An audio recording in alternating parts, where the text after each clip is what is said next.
وَأَتِمُّ الْحَجَّ وَالْعُمْرَةَ لِلَّهِ۔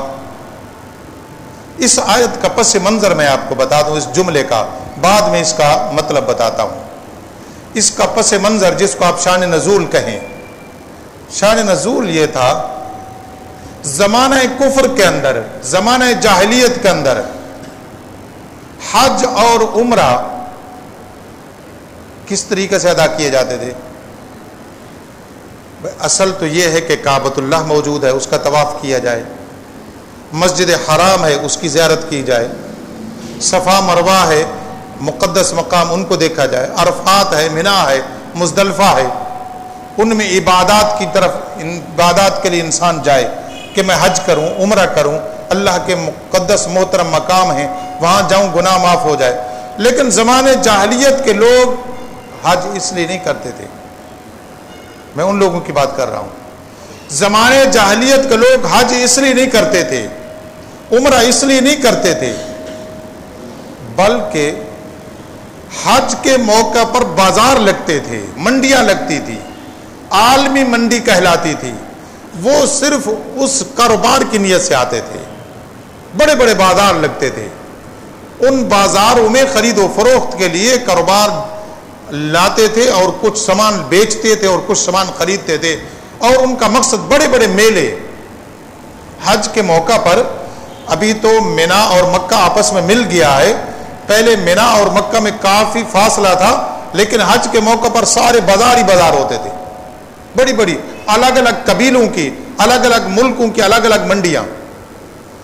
اب حج پر جو لوگ آتے تھے وہ صرف ان منڈیوں کے لیے آتے تھے،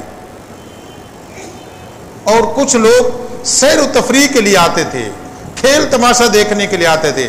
اب اصل چیز تو حج تھی، لیکن وہ ان کے ذہن سے چلی گئی۔ اب یہ ہے کہ ایک رواج بن گیا ہے، ایک روٹین بن گئی ہے، سیر و تفریح ہو گیا ہے، جائیں گے حج پہ، سیر و تفریح بھی کریں گے، لوگوں سے ملیں گے، مارکیٹیں دیکھیں گے، اور اپنا کاروبار بھی کریں گے، سب چیزیں کریں گے۔ تو حج جو تھا اس کو دوسرا درجہ ہو گیا، کاروبار کو پہلا درجہ۔ میں جو چیز آپ کے ذہن میں بٹھانا چاہتا ہوں، جس طرح پہلی آیت کے اندر بھی یہی، حج کو درجہ ثانوی، دوسرا درجہ، کاروبار کو پہلا درجہ، پہلی حیثیت، سیر و تفریح کو پہلی حیثیت، اور عمرے کو دوسری، آؤٹنگ، باہر جانا، گھومنا پھرنا، اس کو پہلی کیفیت، اور حج اور عمرے کو دوسری۔ رواج ہے، لوگوں کو بتائیں گے، دکھائیں گے، فیملی، پوری فیملی جا رہی ہے، پورے کا پورا گھر جا رہا ہے،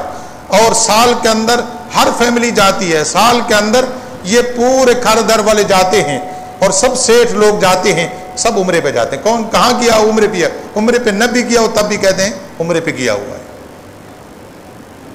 اللہ نے فرمایا وَأَتِمُّ الْحَجَّ وَالْعُمْرَةَ لِلَّهِ، اے صاحب ایمان لوگو،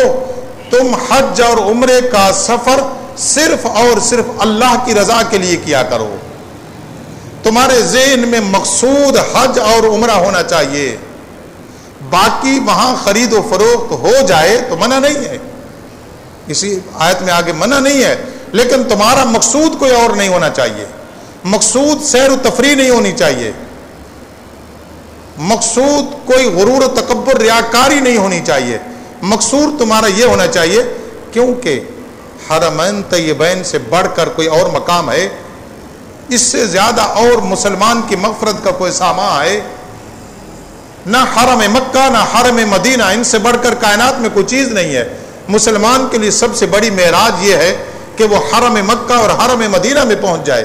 اللہ فرماتا ہے اس کو پہلی حیثیت دو، اور باقی جو چیزیں ان کو بعد میں، باقی خود بخود ہوتا رہے گا، وہاں خرید و فروخت تو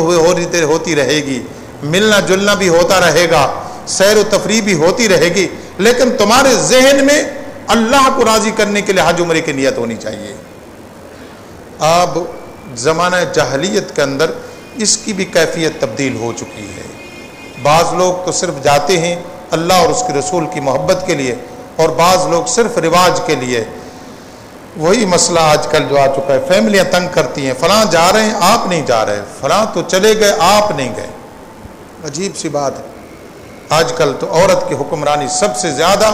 دیمک کی طرح لگ گئی، اور یہ مرد بیچارہ وہی کر کے رہے گا جو اس کو گھر سے پیغام 24 گھنٹے ملتا ہے، کرنا ہے، وہ کہے گا چلو ٹھیک ہے کرنا ہے۔ تو یاد رکھیے اللہ پہلے باقی سب بعد میں، چاہے بیوی ہو چاہے بچے ہوں، سب جو کام کرو اللہ کی رضا کے لیے۔